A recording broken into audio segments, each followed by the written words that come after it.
Good morning everyone, and I thought I'd take a quick look at the Marmatian Air Defence Forces. So these will be the Marmatian units which will be protecting Marmatia and the S-300s and Dar el Marmatia Air Base from the Malagasy strike attack, Operation Red Duck. So what do we have? Well, the primary threat to the Malagasy forces as they go in is from the SU-35s. Now these are the newest fighters to enter service with the Marmatian Air Force.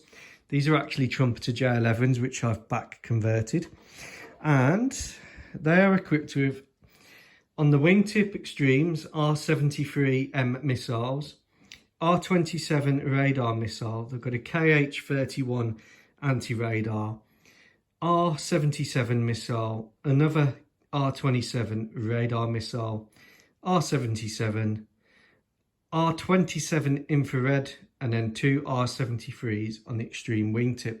So these are in the configuration that they'll be flying in for air superiority. And of course, because they're having a border dispute with the Oilums, they always fly with the KH-31 for a form of self-protection. Pretty advanced fighters.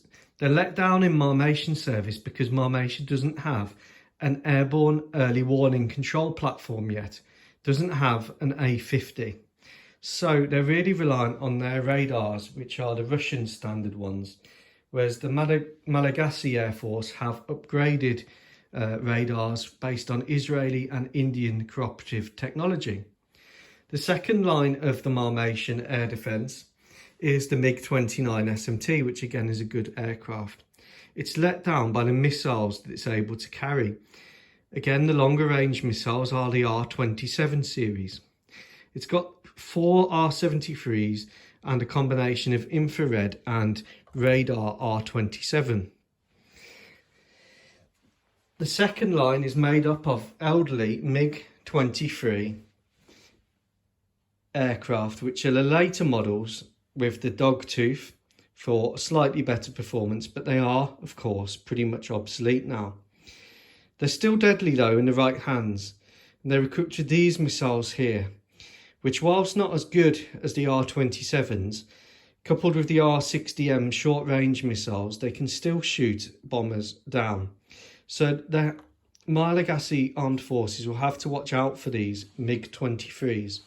The Mig-23 wasn't the best dogfighter, but with these cutouts here, it became a bit better.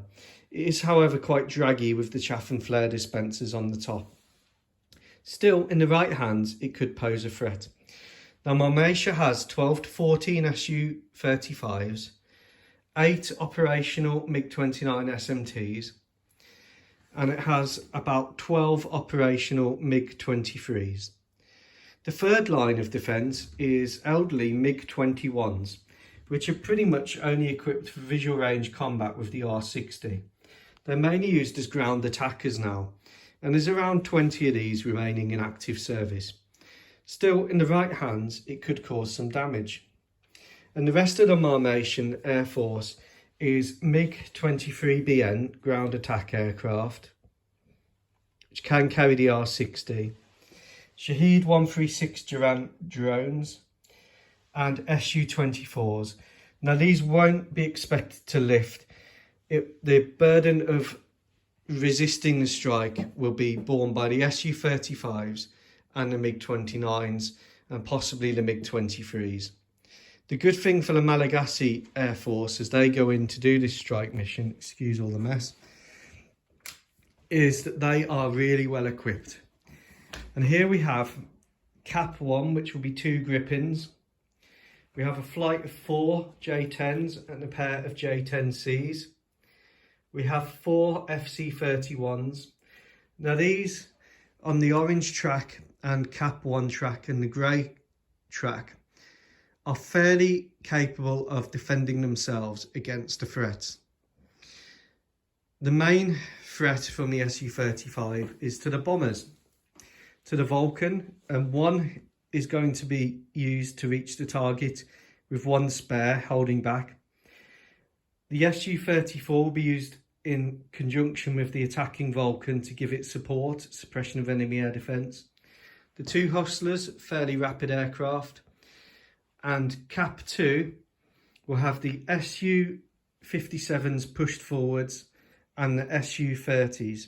And it is missile performance where the Malagasy armed forces exceed the Marmatians, and the fact that the Malagasy armed forces have got airborne early warning command from the CASA 295 AEWC.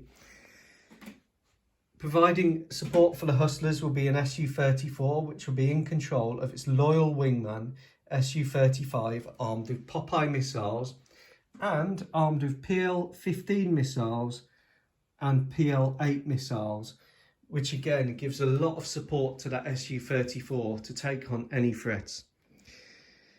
So I've got a lot of building to do. I need to build the Gulf War Vulcan, and I need to build another Mig-29, and I've got 2 Tomcats to build. So I've got a lot to do, not a lot of hours. I've got some car jobs to do as well. But the main area where the Marmatians are outperformed is in the kinetics of their missiles. The R-27 is not as capable as the Chinese and the Meteors, which are fielded by the Malagasy armed forces. I now need to do the mission cards and get on with those builds. So wish me luck as I finish another Mig-29, 2 compact Tomcats and a Gulf War Vulcan, and also another SU-30. And then I'll do the mission cards and we'll start running the mission. Take care, everyone.